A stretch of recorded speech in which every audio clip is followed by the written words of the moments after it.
नमस्कार विद्यार्थी मित्रांनो, मी अमोल आगरकर। आपण ज्याची आतुरतेने वाट बघत होतो ती पुणे महानगरपालिका भरती फायनली त्यांनी ऑफिशियल जाहिरात दिलेली आहे, आपल्या साईटवर दिलेली आहे पुणेकर PMCने। तर त्यामध्ये विविध पोस्ट आहेत, त्याच्यामध्ये 444 तब्बल जागा आहेत टोटल। त्याची जी जाहिरात आहे त्यांनी 20/7 म्हणजे 20 जुलैला प्रदर्शित केलेली आहे आपल्या साईटवर। त्यानुसार त्यांनी 10 ऑगस्ट ही लास्ट डेट दिलेली आहे। त्याकरता त्यांनी त्यांची ऑफिशियल साईट दिलेली आहे pmc.gov.in/mr/रिक्रूटमेंट्स या साईटवर जाऊन तुम्ही ऑनलाईन ॲप्लिकेशन करू शकता। फक्त ऑनलाईन ॲप्लिकेशन तुम्हाला करायचे आहे, बाकी कोणत्याच प्रकारचं ॲप्लिकेशन इथे चालणार नाही। व्हिडिओ पूर्ण नीट ऐका, तुम्हाला काही महत्त्वाचे पॉईंट्सवर मी थोडंसं इथे फोकस करून काही माहिती देणार आहे, तर त्यामुळे कुठे स्किप करू नका। ऑनलाईन परीक्षेचा जो दिनांक आहे तो ऑगस्ट-सप्टेंबर 2022 संभाव्य म्हणजे टेंटेटिव्ह जी एक्झाम डेट आहे ती आहे ऑगस्ट-सप्टेंबर 2022ची। ठीक आहे, ती या महिन्यामध्ये ती एक्झाम होणार आहे, म्हणजे पुढच्याच महिन्यामध्ये किंवा सप्टेंबरमध्ये ही एक्झाम होईल, म्हणजे जास्त ड्युरेशन तुमचं इथे जाणार नाही।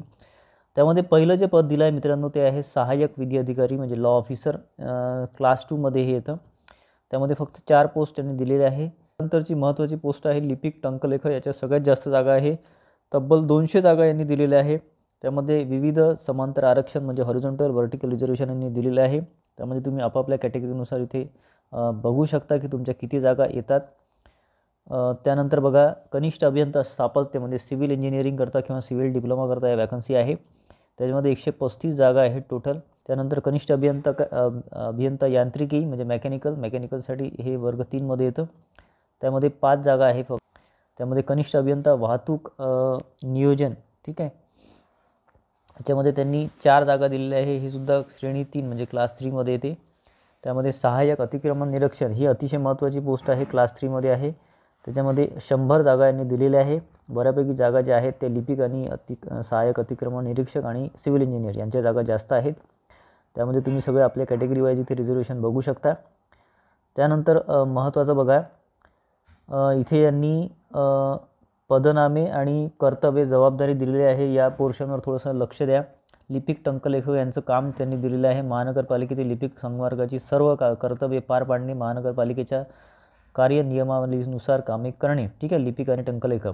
त्यानंतर कनिष्ठ अभियंता स्थापत्य म्हणजे सिव्हिल महानगरपालिकेतील स्थापत्य विषयाची कामे करणे, कार्यरत क्षेत्रात विकास कामांतर्गत सर्वेक्षण करणे, तसेच प्रकल्प अहवाल तयार करणे म्हणजे जे काही आपल्या सिव्हिल इंजिनिअरिंग रिलेटेड जे काम आहे त्यांनी दिलेले आहे।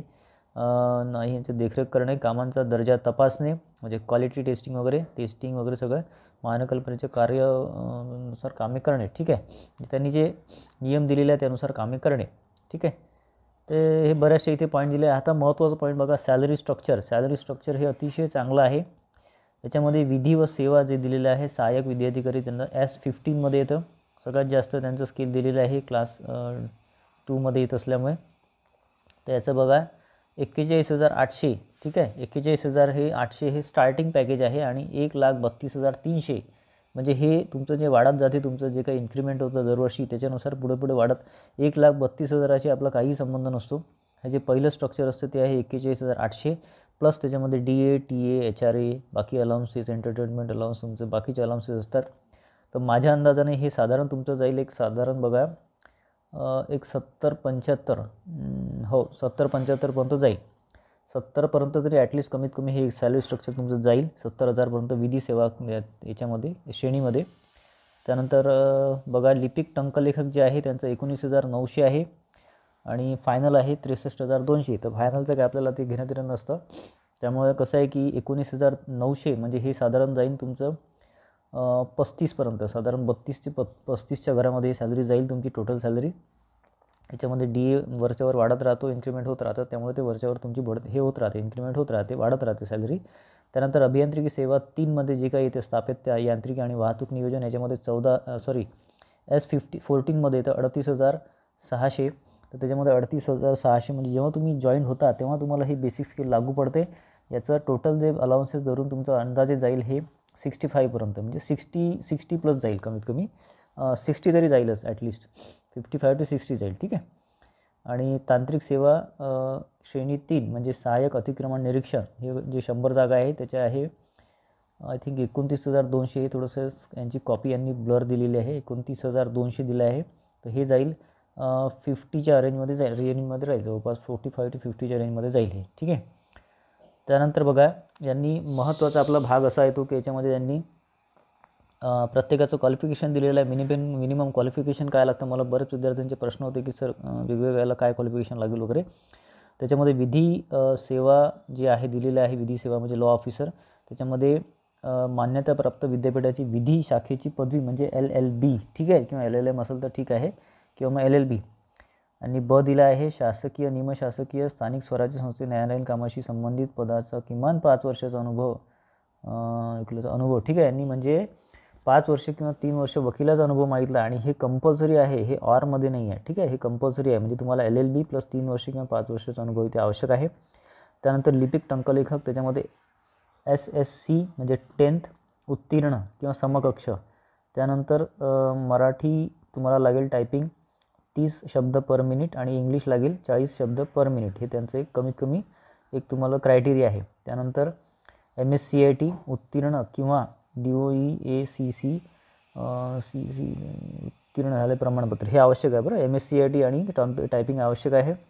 मराठी लिहिता वाचता बोलता येणे आवश्यक आहे, ठीक आहे. हे 2-3 क्रायटेरियाने दिलेलं आहे आणि हा आवश्यक आहे, हे प्रिफरेबल नाही आहे, हे आवश्यक आहे, ठीक आहे. म्हणजे नसले तर चालणार नाही, तुम्हाला MSCIT लागेलच, तुम्हाला तुमचं टायपिंग स्पीड तेवढी लागेलच, ठीक आहे. हे कंपल्सरी आहे. त्यानंतर अभियांत्रिकी कनिष्ठ अभियंता स्थापत्य, याच्यामध्ये मान्यताप्राप्त विद्यापीठाची स्थापत्य विभागाची पदवी किंवा पदविका अगर तत्सम पदविका वगैरे, ठीक आहे. आणि कामाचा अनुभव असणे आवश्यक आहे, ठीक आहे. म्हणजे बघा, तुम्हाला डिप्लोमा डिग्री लागेल स्थापत्य म्हणजे सिव्हिलची, ठीक आहे. अनुभव जो दिला आहे इथे ऑरमध्ये नाही आहे, बघा इथे ऑरमध्ये नाही आहे. 3 वर्ष तुम्हाला अनुभव असणे आवश्यक आहे, कंपल्सरी आहे, नसेल तर तुम्ही रिजेक्ट व्हाल, ठीक आहे.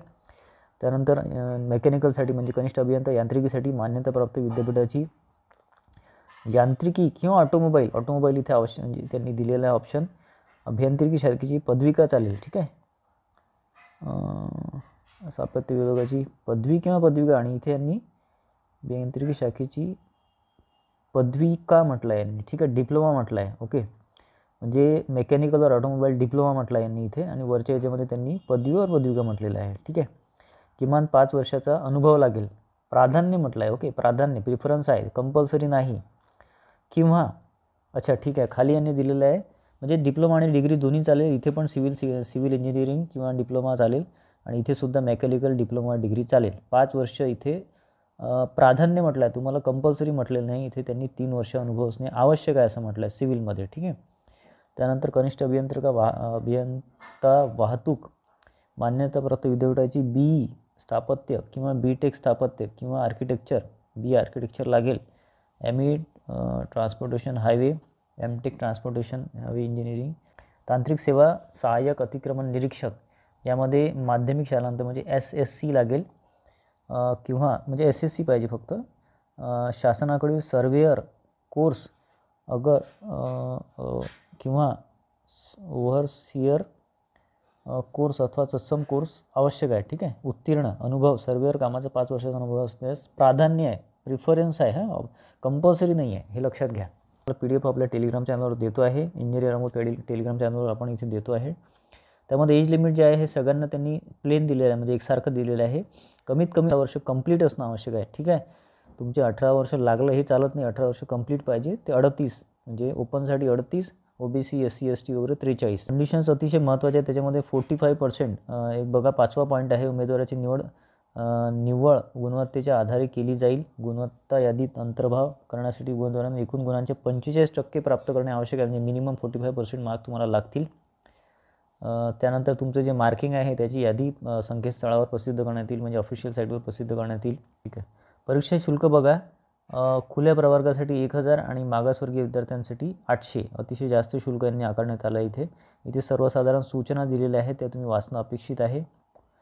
इथे बघा त्यांनी महत्त्वाचं म्हणजे काय सिलेबस राहील, पॅटर्न काय राहील, आणि त्याच्यामध्ये तुमचं काय पद्धत राहील, एक्झाम पद्धत काय राहील ते दिली आहे. विधी अधिकारी, सहाय्यक विधी अधिकारी, याच्यामध्ये तुम्हाला विधी संबंधित तुम्हाला 40 प्रश्न राहतील. 40 प्रश्न 80 गुण राहील त्याला, आणि बाकी त्याच्यामध्ये मराठी 15 प्रश्न, इंग्लिश 15 प्रश्न, सामान्य ज्ञान GK GS 15 प्रश्न, बौद्धिक चाचणी म्हणजे तुमचं रिजनिंग वगैरे येतं त्याच्यामध्ये, तर त्याच्यामध्ये 15 प्रश्न, याच्यामध्ये शालांत म्हणजे 12वीच्या बेसवर राहील त्याचा दर्जा, मराठी व इंग्लिशमध्ये माध्यम राहील, 60 प्रश्न 120 मार्क म्हणजे टोटल साधारण 200 गुणांचं हे राहील आणि त्यामध्ये तुम्हाला राहील 2 तास, ठीक आहे. 2 तास ज्याच्यामध्ये ऑब्जेक्टिव्ह टाईप क्वेश्चन्स इथे राहतील. त्यानंतर लिपिक टंकलेखकसाठी 25 प्रश्न मराठी, 25 प्रश्न इंग्लिश, सामान्य ज्ञान 25 प्रश्न आणि बौद्धिक चाचणी 25, असं टोटल 200 मार्क याच्यामध्ये राहतील. प्रश्नसंख्या 100 राहील आणि 2 तासाचा वेळ इथे दिलेला आहे.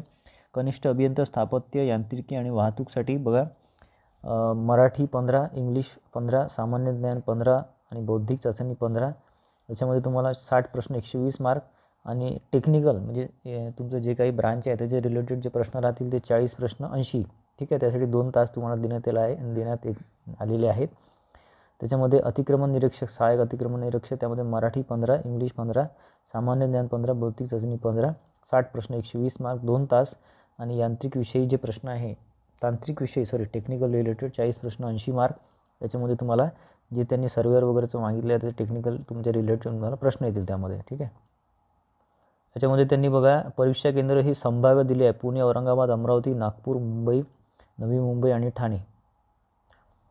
तर त्यांनी यामध्ये बघा कागदपत्रे पडताळणीच्या वेळेस तुम्हाला विहित कागदपत्रे प्रमाणपत्रे आवश्यक आहे, ठीक आहे. त्यासाठी तुम्हाला हे लास्ट डेट तुमची जी असते ना एक्झाम फॉर्म सबमिट करण्याची 10 ऑगस्ट, त्याच्या आधी तुम्हाला हे सगळं डॉक्युमेंट आवश्यक आहे. तुम्ही कलेक्ट करून ठेवा, ॲटलिस्ट त्या डेटची कलेक्ट करून ठेवा. त्या डेटच्या आधी तुम्हाला डॉक्युमेंट आवश्यक असते. कागदपत्र प्रमाणपत्र इथे दिलेले आहे.